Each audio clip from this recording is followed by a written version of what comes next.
Shalom, shalom. Good afternoon, my kingdom brothers and sisters. I'm back for another one on day 16 on why this Xmas is pagan, demonic, and satanic. First before I get started, first giving all glory and all esteem to the Most High Yahuwah Allah. Ramamu Yahuwah, Braki Yahuwah, Hallelujah Yahuwah. Um, Today's topic is going to be on the Christmas music and carols and songs and everything else. Why this is basically pagan, this is satanic, this is demonic, and is not of the Most High, and how it is very, very, very dangerous. So y'all think these Christmas music that y'all hear in your malls and in your cars, on the radio stations, that you're playing in the house, that you're playing in your church, that you're playing in your schools, that it is all fun and festive, and you got your carolers and everything else that sing these things. You think this stuff is innocent. This is a very, very, very dangerous thing. So we're going to get right into it. But before I start, let's go to the throne of grace. Oh, gracious and eternal King, Yahuwah, Allah, I just want to give you thanks right now. I thank you and I praise you, Father. I'm so grateful for this opportunity, this moment, to speak to your children. As I decrease, Father, you increase with the real HaKadosh that burns inside of me, Father. Open up the eyes and the ears to the heart to your children that's scattered throughout the four corners of this earth. Let this live stream brings clarity and awareness, and it also strengthens their discernment, Father, on which ways to go. Let your will be done, not mine, not the enemy's, but your will be done. And I'm grateful and thankful that you're using me right now to bring truth and light in this dark, wicked season.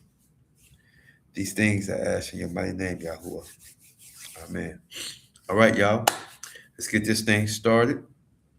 Day 16. While music is central, who designed the winter chants, which were which deities were invoked, what rulers enforced it, how repetition alters the mind when entered Romanized worship, how it affected us as a people, and why Yahuwah condemns unauthorized songs and chants. I think I can make it. Here we go. Why music was never neutral in antiquity. Okay. In the ancient world, music was not entertainment, it was technology. It was not entertainment, it was technology. Every pagan culture understood that sounds alters consciousness, repetition ingrains belief, rhythm entrains the mind, and melodies carried invocations. Music was used to summon spirits, honor deities, bind communities, and overwrite memory. Winter was considered the most powerful season for chants. And the reason why it was so powerful because darkness was longest, biggest deception was longest. I mean, we already started, this just goes right into you coming from festival of Samhain to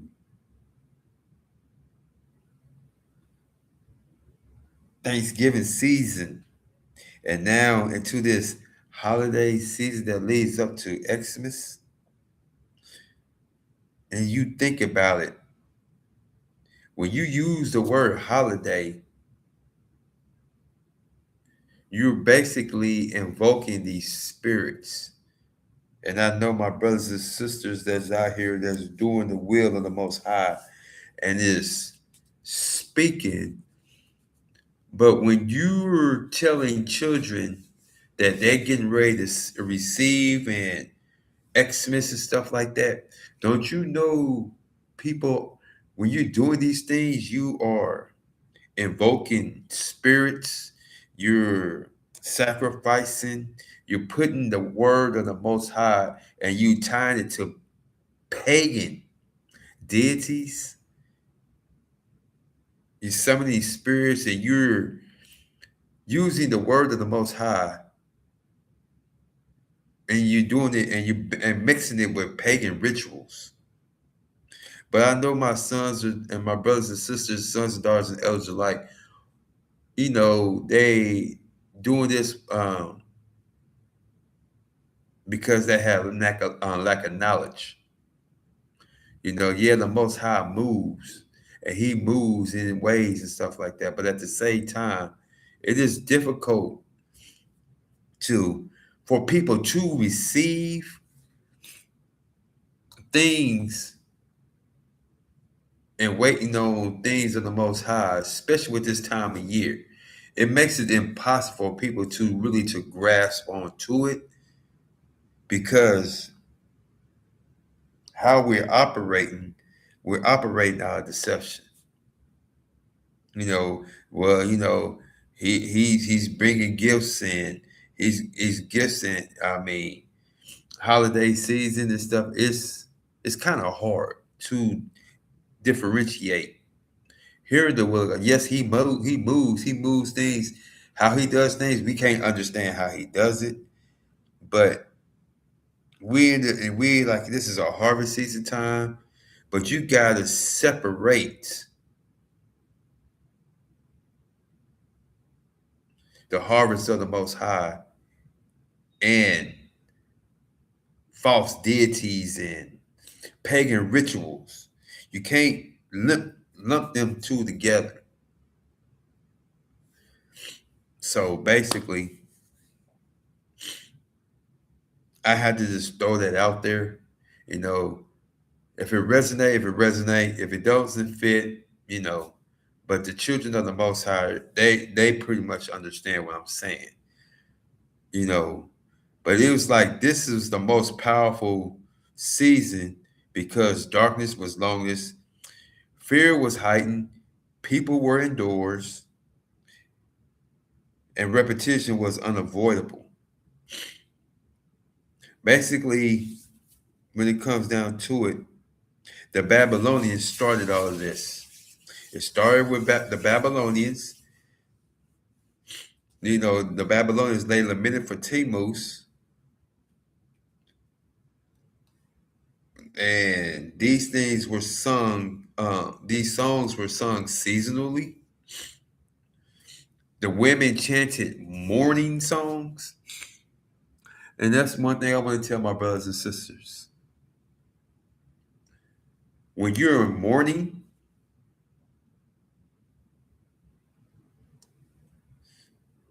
that's why we say either grand rising, good day, or yom. Yom means day. That's why when somebody tells me good morning, I'm quick to say grand rising. We've been so hit with morning as a repetition, saying it. When you saying that it's a good day for death, it's a good day for death. Mourning has something to do with death when people are suffering a loss. But like I said, I know these things repetition.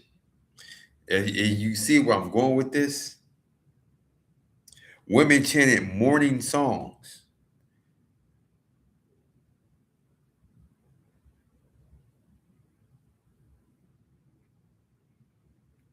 You know how people sing songs when people passed, sorrow songs, dark times. Oh, this is dark times. And the Romans believed that vocalizing your grieving, it resurrected their mighty ones. So them sad songs they were singing as rituals, they believed they're resurrecting their mighty ones. For Ezekiel 8:14 states, then he brought me to the door of the gate of Yahuwah's house, which was towards the north, and behold, there sat women weeping for Tammuz. So basically, they were singing songs representing Tammuz. I don't know if y'all can see in the background, but I can see in the background, I got people that are standing behind me, but y'all can't see them, but I can see them. Uh, Maybe y'all can see them, but we're not paying them no mind. We're going to stay focused on the mission at hand. So basically, the whipping represent ritual chants. And when they was crying and tears was coming down, it represented invocation. It was drawing in these spirits. So this is what the Babylonians did. In Egypt, the priests sang hymns to Osiris. Their songs represented death and rebirth. And their music, and they believed that the music was a guide to the spirits in the underworld. So this is what the Egyptians did. Same way with Greece, orphanetic hymns, you the Dionysians chants with drums, and by them doing this, a beat puts people in a trance, put them in a spiritual trance, not realizing they was up under a trance. But this is what the Grecians did. In Rome, the Romans, their songs they would sing, they were Saturnalia songs, you know, when they gathered together in groups, groups were participating. Basically, they came into agreement, and if you either was or wasn't a Roman, and if you refused to do these things, basically it was rebellion. You rebelled against their culture and what they do things. So we're gonna deep in like on how these pagan chants was turned into religious songs. Who started? Basically, the Romans started it. You know, these were pagan chants transformed into religious songs. And all this happened after the ascension of Yahusha. Because the Romans couldn't erase the pagan music. So instead they renamed it into holiday songs, Christmas music, worshiping songs. And this was under Emperor Constantine in the 4th century.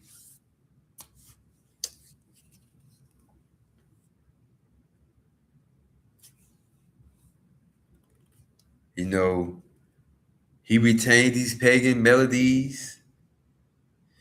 The names was altered and changed,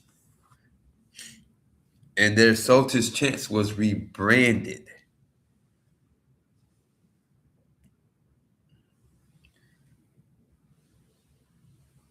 This is where winter hymns entered Romanized worship.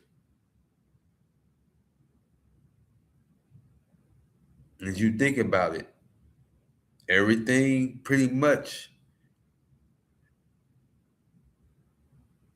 these songs that people sing in church, your Christian hymn books, all these songs were originally pagan songs.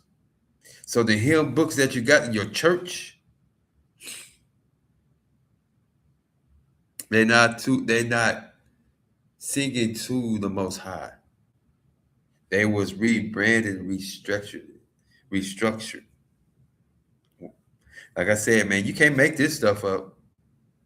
You can't make it up, especially at this time of year. And why hearing these songs and singing these songs on a continuous basis, especially throughout this time of year, it is very, very dangerous because it bypasses your discernment.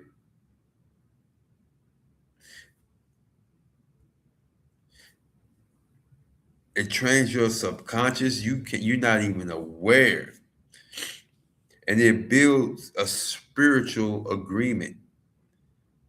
You don't even know you've been putting on a trance. You will know it brings repetition, it alters your mind, it causes deception, it keeps your discernment clouded.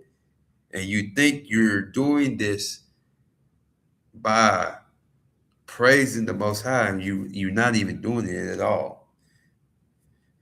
Scripture says this. This is why these lyrics repeat constantly. And it's so sick. The children learn this at an early age. Let's make it make sense. And the melodies are very simple. They very you can bop to it. You can relate to it. I mean, it's catchy. You know, that's the reason why these things. For Matthew 6:7 states, but when you speak, use not vain repetitions, as the nations do, for they think that they shall be heard for their much speaking. So basically, these Christmas songs are repetitive, seasonal, ritualized, and inherited from the nations.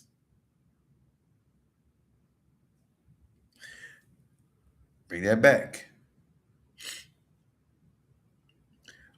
Matthew 6:7 states, but when you speak, use not vain repetitions. What's repetition? Over and over and over and over and over. It's like you training. You sing a song, you practicing the songs over and over until you don't need the sheet no more. You just know the songs, or you listening to it, you playing a song over and over and over and over again. Repetition. But when you speak, use not vain repetitions as the nations do, for they think that they shall be heard for their much speaking. These songs can summon spirits. For 1 Samuel 16-23, and it came to pass when the evil spirit up from Allah was upon Saul, that David took a harp and played with his hand. So Saul was refreshed and was well, and the evil spirit departed from him. See, music can remove spirits, and it can invite spirits. See, pagan cultures use this knowledge deliberately. They knew what to do and how to do it. They knew how to get this, so to say, ball rolling. They know how to summon their mighty ones. For Amos 5:23, take away from me the noise of your songs, for I will not hear the melody of your instruments. This is what because you mix supposed to be worshiping the Most High with pagan practices. That's why these songs, unauthorized songs, is rebellion. These songs are unauthorized. They are not of the Most High. It is rebellion to Him. That's why He said, "Take away from me the noise of your song, for I will not hear the melody of your instruments."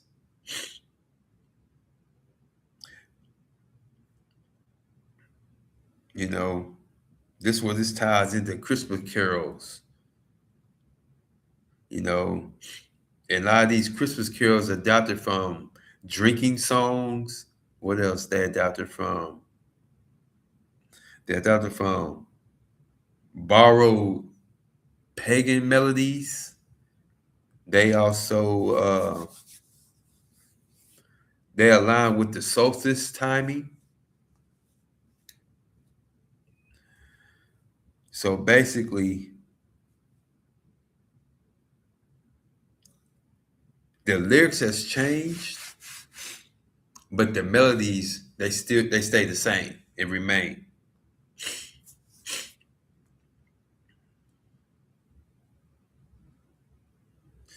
The lyrics change, but the melodies, the frequencies of it remain. See, these evil spirits, these deities, these entities, they respond to sound, not the vocabulary. What does the sound? What does the sound say? What does it invoke? When you put these things, when you hear these songs, you gotta really listen to the lyrics of these songs. What does it sound like? The sound of it. For Psalms 96:1, oh, sing unto Yahuwah a new song, sing unto Yahuwah all the earth. A new song to Yahoo is not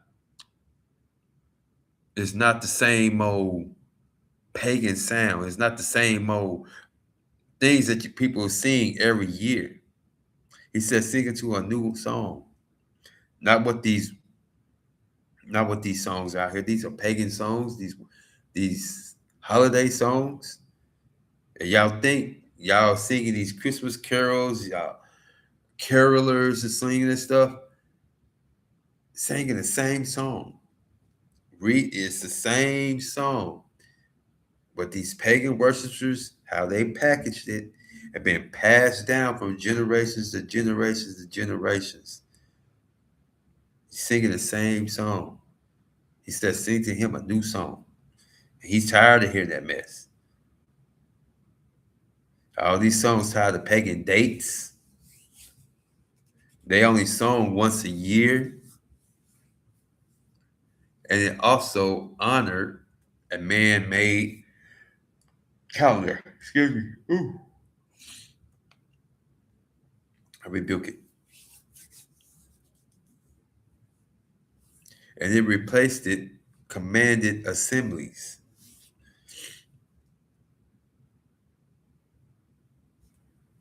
So basically, all these things are rituals. It is a ritual every year. It's not worship. It's not worship at all. It's ritual.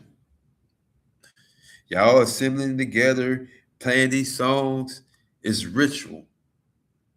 It is ritual. You're not even worshiping. You're not even worshiping.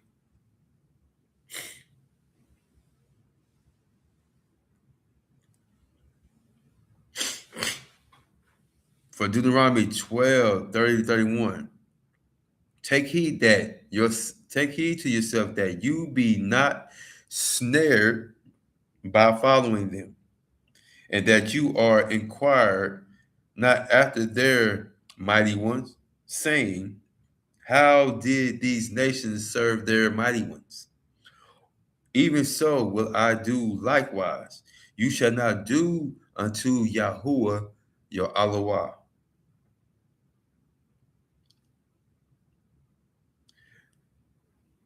Mixing practices was forbidden. Period. Now, when we as a people, the children of Yasharal, did these things, when we sang to nations, sang the nation's songs, adopted foreign melodies, and we aligned it with the pagan calendars, we lost discernment, we lost authority, we lost protection, we lost our identity, we lost our birthright.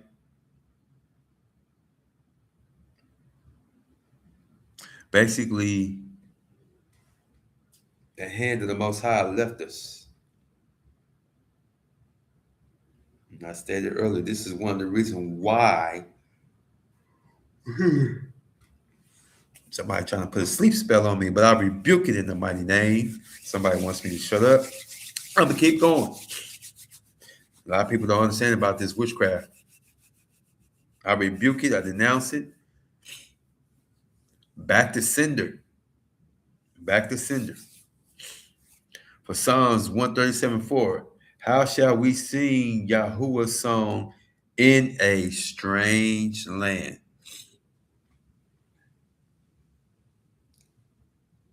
Basically,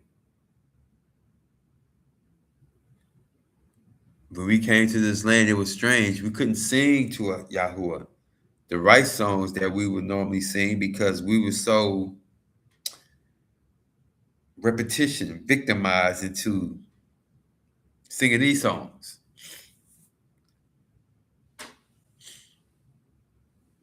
Yet these songs, these strange songs were sung in spiritual systems. This world system, this pagan system that pretty much everybody is under,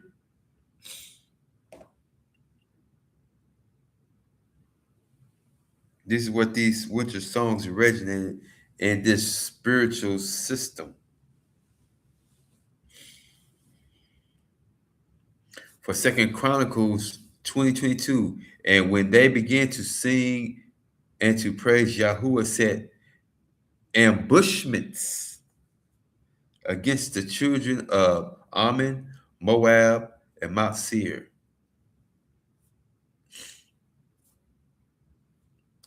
Basically, these songs can release this power or rebellion.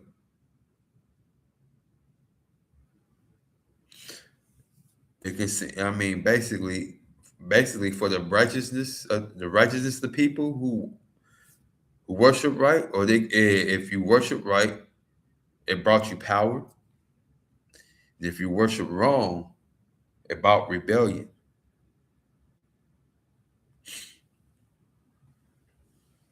See, basically, all this is Christmas music. And it's deception. It's modern deception, because some do it like right before Thanksgiving or right after Thanksgiving, but the Christmas music starts early. It constantly is playing. It overrides resistance. A lot of people can't resist it. They love it. They gotta play it. It don't matter how it's come. Either you a country person, you playing Christmas music, you Motown area, you throwing in the Jackson 5, and you throwing in the Temptations or Four Tops or whatever group you listen to, young or old, you throwing Christmas music. Hey, New Edition. I remember growing up, it's Christmas all over the world tonight. Uh,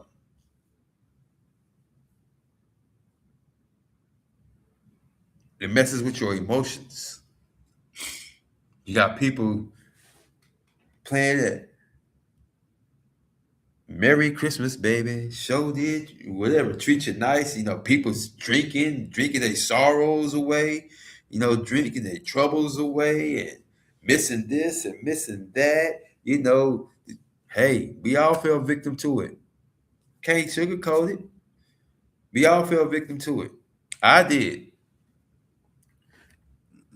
You think we didn't? We think we didn't play victim to it? Yes, we did. You know,